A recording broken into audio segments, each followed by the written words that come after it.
बोलिए गुरु जी महाराज की जय। बोलिए मेरे सतगुरु जी महाराज की जय। बोल बाबा बलदेव दास महाराज की जय। मैं आपको एक ऐसा भजन सुनाने जा रही हूँ, इससे आपको कुछ सीख मिलेगी और ध्यान से सुनना। कभी भी कीर्तन का आपके घर बुलावा आए तो मेरी प्यारी बहनों, आपको ज़रूर जाना चाहिए। आपके घर में भगवान का बुलावा है, उसको आप इनकार मत कीजिए।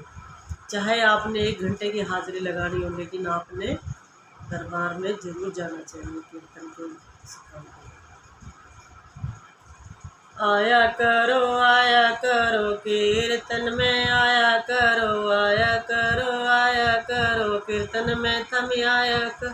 राधे राधे गाया करो, आया कर कीर्तन में थम आया कर कीर्तन में थम आया कर। जब कीर्तन का आवे बुलावा, जब कीर्तन का आवे बुलावा, बहनों दौड़ी दौड़ी आया करो कीर्तन में थम आया कर कीर्तन में थम आया कर। राधे राधे गाया करो, आया कर कीर्तन में थम आया कर कीर्तन में थम आया कर। सुनो बहनों, आपके दर पे बुलावा आ गया तो ये समझो कि मेरे घर भगवान आए हैं, मेरे घर भगवान का बुलावा आया है, मुझे भगवान के स्थान पे चलकर जाना चाहिए। तो देखिए सुनिए, दूसरे नंबर पे मैं आपको क्या बताती हूँ। जब कीर्तन में हम ढोलक बजाए, जब कीर्तन में हम ढोलक बजाए, थम भी ताली बजाया करो, आया करो कीर्तन में थम आया करो कीर्तन में थम आया करो। राधे राधे गाया करो, आया करो कीर्तन में थम आया करो।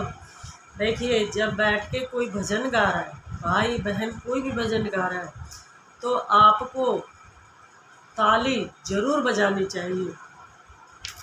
ताली से पता नहीं आपकी भगवान कब कौन सी रेखा बदल दे और आपकी हाजिरी भगवान के दर पे लग जाएगी। तो तीसरे नंबर पे अब मैं आपको क्या बताती हूँ, ध्यान से सुनना।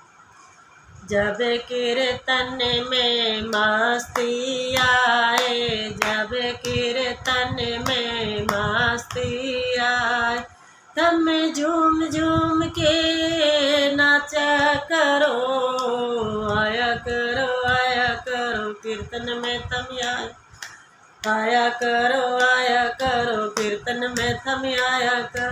राधे राधे गाया करो, आया कर कीर्तन में थम आया करो। देखिए, आप ध्यान से सुनना। जब भी कहीं भी जागरण हो, कीर्तन हो, सत्संग हो, तो आपको मस्ती आए, तो उसमें आपको नाचना भी ना आए, तो एक बार ज़रूर खड़े होके थोड़ी सी आप हाजिरी लगाना। कहते हैं बड़े बुजुर्ग, जो भगवान के सामने नाचेगा उसको कोई दुनिया नहीं नचा सकती। इसमें कोई शर्म नहीं, कोई वो नहीं। आप खुल के अपनी ज़िंदगी जी सकते हैं और भगवान के नाम में मस्त हो सकते हैं, दीवाने हो सकते हैं। तो सुनिए, चौथे नंबर पे मैं आपको क्या बताती हूँ, ध्यान से सुनना। जब कीर्तन में आनंद आए, जब कीर्तन में आनंद आए, सारी चिंता भूल जाया करो, आया करो कीर्तन में आया करो कीर्तन में आया कर। राधे राधे गाया करो, आया कर कीर्तन में थम आया करो, आया कर करो, कीर्तन में तुम आया करो। पांचवी सुनो, जब आपको कीर्तन में आनंद आए और आप ध्यान से सुनोगे, ये बात आप जरूर ध्यान से सुनना। देखो, जब कोई भी कीर्तन कर रहा है तो आप सोचते हैं गाने वाली आई हुई है या कोई गाने वाले भाई बहन आए हुए हैं, वे ही गा लेंगे, हम तो आज बातें कर लेते हैं खुद के। आप इधर उधर बातों में लग जाते हो और सुनते नहीं हो ध्यान से। कम से कम आप गाओ नहीं तो कम से कम आप ध्यान लगा के सुनना, और थोड़ा सुनोगे तो आप सब चिंता को भूल जाओगे, आप भगवान के नाम में मस्त हो जाओगे। तो पाँचवें नंबर पे मैं आपको क्या बताती हूँ, आप ध्यान से सुनना। जब कीर्तन में भजन सुनाओ, जब कीर्तन में भजन सुनाओ, संग संग आप भी गाया करो, गाया करो, आया करो, कीर्तन में तुम आया कर, आया करो, आया करो, कीर्तन में तुम आया कर, राधे राधे गाया करो, आया करो, आया कर, कीर्तन में तुम आया करो, आया करो, आया कर, कीर्तन में तुम आया करो। देखो, जब भी आप भजन कोई सुना रहा है और आप उसको थोड़ा सा भी सुनोगे, कोई कहता है कि मुझे गाना नहीं आता है, आप उस पर ध्यान दोगे, आप मस्त हो जाओगे, तो आपके नाम पे आपकी जीभ से एक दो नाम जरूर निकलेगा। ये आप कभी भी आजमा के देखना, तब आप मस्त हो जाओगे। ना चाहते हुए भी, ना आते हुए भी आपके मुंह से एक दो शब्द जरूर निकलेंगे, और जो एक दो शब्द निकलेंगे वे ये समझना आपने भगवान का नाम लिया है और आपकी हाजिरी भगवान के दरबार में लग गई है। तो आपको मैं छठे नंबर पे क्या कहती हूँ, आप ये भी ध्यान से सुनो। जब कीर्तन पूरा हो जाए, जब कीर्तन पूरा हो जाए, घर में प्रसाद ले जाया करो, आया करो, आया कर, कीर्तन में तुम आया करो, आया करो, आया कर, कीर्तन में तुम आया कर, राधे राधे गाया करो, आया करो, आया कर, कीर्तन में तुम आया करो, आया करो, आया कर, कीर्तन में तुम आया करो।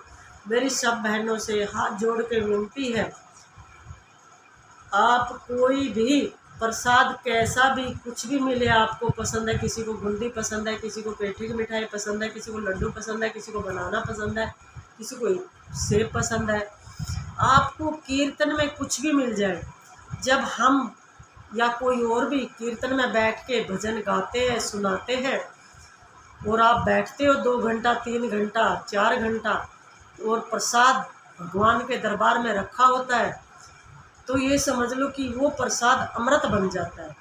उस प्रसाद को आप ले जाके घर में सभी बच्चों, बुजुर्ग, अपने पति, आप, तुम सबके हाथ में चाहे एक एक दाना, एक एक थोड़ा सा भी प्रसाद सबकी जीभ पे अंदर जाएगा, तो वो समझ लेना कि आपने अमृत खाया है। क्यों? क्योंकि वो भगवान के